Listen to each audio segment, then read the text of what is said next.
I've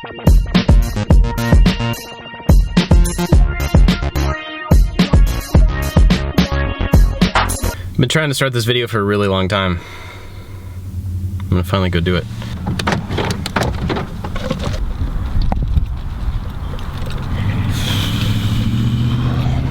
So I've been trying to start this video for months. I'm having a really hard time with it for a couple of reasons. One is because it's not very fun. It's something that is probably hard for me to talk about. It may not be a lot of fun for you, but I'm trying to make myself do it because I think it's important. I think there's some value here. So I'm just saying that up front, that this is probably not fun, but I would appreciate it if you would watch to the end because I think it matters. I have this really gorgeous scene out here that I wanted to show off as well. All right. So here's the thing. Like I said, I would appreciate it if you would watch to the end. But also I gotta start out with a couple of things. I'm fine. I'm not asking for any sort of pity or, you know, you guys asking if I'm okay in the comments. That's not what this is about. This is about me sharing an experience that I had that I hope will help you or help somebody at some point. Got that out of the way. So back in July, I did one of these one-day docs and I talked about beginning my training for my 4th marathon. That was in July, and I haven't talked about it since then. And the marathon date was the beginning of November. A lot of people asked me about it, asked how it was, and I just kind of skirted it because I didn't want to have to answer it. I didn't want to have to explain the whole story because it was rough. It was a rough day. Not just because I didn't do well in the race. It was rough for a lot of reasons, and I'm finally at a point where I wanted to talk about it. So like I said before, I'm fine. You don't have to worry about me. You don't have to ask if I'm okay. I've talked to people. It's good. Here's kind of how the day went down. I was running along about mile 9. It was an extremely hot day. In fact, they ended up cutting the race short because it was so hot, so humid, that people were having trouble. People were having a lot of trouble running. And I was having trouble. It was, you know, rough, but I was getting through it. And also when you're running races, a lot of times you'll see people, you know, pull off to the side because they get tired. They will get excited because it's a race, they run too fast, and then they have to take a break. And so you'll see people peel off the track. And usually they peel off and they stand there and they catch their breath and then they get back into the run. But it's kind of common that you check on the people that are off to the side, right? If you see somebody stumble, you see somebody fall down, because that happens sometimes, you check on them, you make sure they're okay, because that's kind of the good thing to do. So I'm running along around mile 9 and I see a guy go off the side of the road right next to me. I was coming up behind him. He went off the side of the road, but he went off in a way that was not just like I'm stepping out of the way to take a break. He stumbled and he fell down on all 4s, and he was still walking, still moving, but he was on all 4s. And so I kind of pulled over to the side. I said, "Hey man, you okay? Everything all right?" And he turned around and he was out of breath, looking kind of pasty. But he said, "I'm okay. I'm fine. Just go ahead, you know." And I stopped for a second. Thought I should go ahead, but then he stumbled pretty hard and he fell back on all 4s and he was kind of sitting back and having a hard time. And then he tried to get up again and run, but it was obvious he couldn't. So I said, "Hey man, stay right there. Let me go get you a medic. Just stay there, don't try to run, it's not worth it, it's just a race." Because we were right in between 2 medic stations, which are a half mile apart or something. I told him to stay there, and I turned to start to run to find him a medic.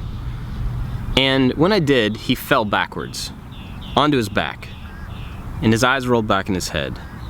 And so I thought he had passed out. And I went down and I picked him up as best I could. He was my size, so it wasn't, you know, it's not like a smaller person. So I picked him up as best as I could, and I started yelling for a medic because I thought he had passed out. And so I was trying to wake him up and yelling for a medic, and immediately people were coming out of the race. "I'm a doctor, I'm a nurse, I know CPR, I'm a first responder." People were just immediately there. And they were putting ice on his chest and they were doing what they had to do, and they took his pulse and he didn't have a pulse. While I'm holding this guy was around my age. In fact, I found out later that he was a year younger than me. He was healthy. And I realized that he died while I was holding him. Like I said, there were nurses there, there were people, and we laid him down. They immediately started doing CPR on him. And eventually it got to where there were so many people there trying to help that they had to say, everybody back off. We have enough people. We have this. And this is all while the medics are running from both directions trying to get to this place. And I just backed off. I stood off to the side. There was no way I could help. I'm not a first responder. I didn't know exactly what to do. And in the moment, it hadn't even occurred to me that anything other than him passing out was actually happening. Why in the world would somebody die while they were running a race? That didn't even occur to me. So I didn't think to check for a pulse. I didn't think about how bad it got in a split second. I thought he had just passed out. So anyway, they worked on him, they did CPR. I backed off because I was in the way at that point.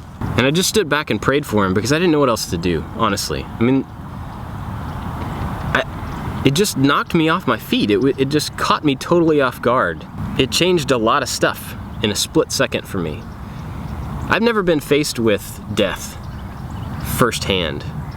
And part of this whole process was me realizing that there are a lot of people around us each day who are faced with death in that capacity or far worse.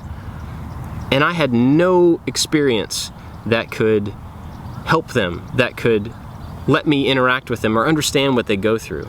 And since then, I've understood a little bit better that, like, people who are police officers and firefighters, they are faced with gruesome violence and death every day, and they have no way to deal with it. They have no way to internalize it and get through it without help. But you also don't really hear about that. You don't hear about those people who are dealing with the fact that they saw people die in horrific ways, or that they tried to help and they couldn't help over and over and over, and that's their job. This happened to me one time, and actually nothing really happened to me. I was there when something happened to someone else. That's one of the frustrating things. There was a lot of stuff going on right there. I was kind of in the way. I backed off, and at some point I thought I heard them say that they had gotten a pulse. I thought, okay, I can move on.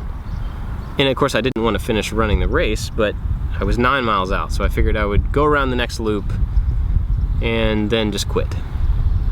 And so I tried to run a little bit, and then I just started crying, and I couldn't stop crying. But I was still running, and I had run maybe, I don't know, 200 feet from this whole event, and I was just about to stop because I was bawling. And somebody in the crowd, in the race, yelled, "Hey Bob, I like to make stuff."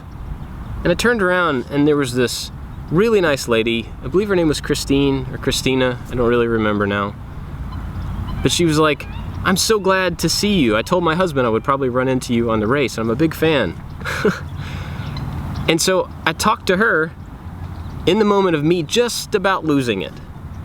And she told me about the fact that she was running her first race.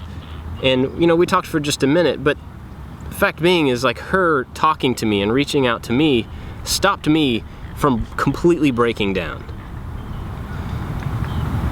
So I went on and I ran a lot of the race, and I stopped and cried pretty often, and I had a hard time. And I was in shock, honestly, for about 2 days before it really hit me, before I really started talking to people about it. And since then I've dealt with it.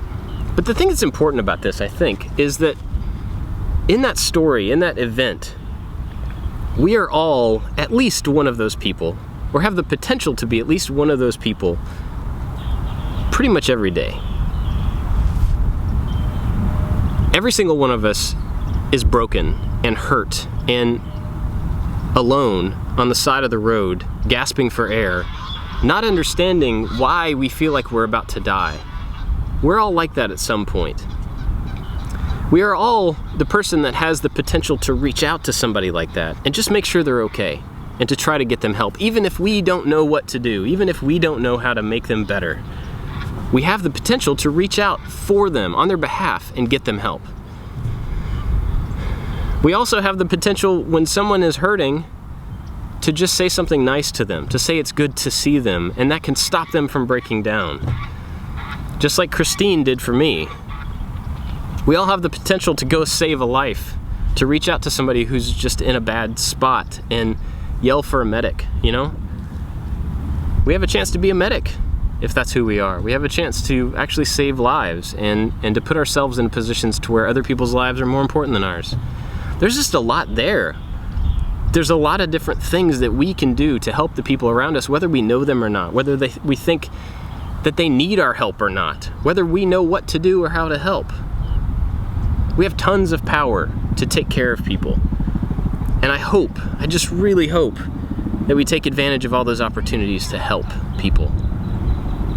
Because when I look back at that day and I see how jacked up it was for that man to be running a race and to lose his life, and how that affected his family and all the people around him and the race as a whole, it made a huge impact. But if there hadn't been people there to help him and to help me and to help everybody else involved, it would have been worse. You know, part of this thing is that, like, I was the first one there. I was the one that was there with him when he passed. And so there's part of me that thought, like, I could have done more. I should have done more. I could have maybe saved his life. I could have had something else to do there to have a bigger part of his last moments. I came to find out later that he actually had a pre-existing condition, and there was basically nothing that anyone could have done to stop what happened. So that gave me a little bit of solace, but at the same time, he went through a lot of pain. He had to have been scared. And his family doesn't have him anymore. That's pretty tough. Because when I think about my kids and my wife, how would that leave them, you know? It's tough to deal with. It's tough to think about. Gives you a little bit more perspective on, like, how important moments are and how stuff can just happen so quickly out of nowhere and can change everything, for good or for bad. It's not all bad. Anyway, I know it's kind of dramatic and personal, and maybe it won't matter to anybody, but hopefully it matters to somebody. Hopefully it's helpful to somebody. Because I think we have an opportunity to help people. And I think we should, even if it's tiny, even if it's just saying hi to somebody. Anyway, I think I finally got that out, which is good because that's been on my mind for a long time, and it's really nice to have it not on my mind anymore. That's it.